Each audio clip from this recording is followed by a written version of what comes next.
అధిష్టానం ఆదేశిస్తే విశాఖ ఎంపీగా పోటీ చేస్తానన్నారు మాజీ ఎంపీ బొత్స ఝాన్సీ లక్ష్మి. బీసీ మహిళగా స్థానికురాలిగా తనకు అర్హత ఉందన్నారు ఆమె. బీసీలను సీఎం జగన్ ప్రోత్సహిస్తున్నారని చెప్పారు ఝాన్సీ.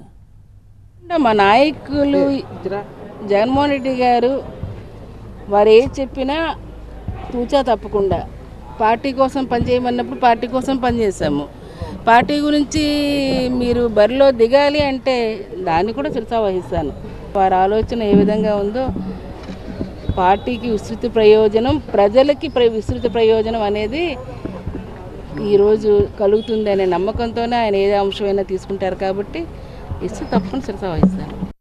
నేను వైజాగ్ స్థానికురాలని, బయట వాళ్ళు ఎక్కడి నుంచో వచ్చిందని కాదు. మా తల్లిదండ్రులు అక్కడే నివాసం. నాకు కూడా గాజువాకలోని రామ్నగర్లో స్వంత ఇల్లులు కూడా తండ్రి గారు ఇచ్చిన ప్రాపర్టీస్ కూడా ఉన్నాయి. అంటే నేను చదువుకోవడం కూడా చిన్నప్పుడు అక్కడే చదువుకున్నాను. నా గ్రాడ్యుయేషను, పోస్ట్ గ్రాడ్యుయేషను, అలాగే పీజీలు కూడా అక్కడే చేశాను. ఇప్పుడు కూడా అక్కడే చేస్తున్నాను. ఇంకొకటి, నేను ఎప్పుడు కూడాను ఉత్తరాంధ్ర అనే మాట్లాడాను, కానీ 2 సార్లు బొబ్బిలి ఎంపీగా ఉండేటప్పుడు 3 జిల్లాలకి ఎంపీని. Vizag it self part of the MP. So నేను కొత్తగా పరిచయం అవ్వాల్సిన వ్యక్తిని కాదు, పూర్తిగా స్థానికురాలని, అందులో మహిళల్ని, తప్పకుండా బీసీకి సంబంధించిన దాన్ని ఖచ్చితంగా.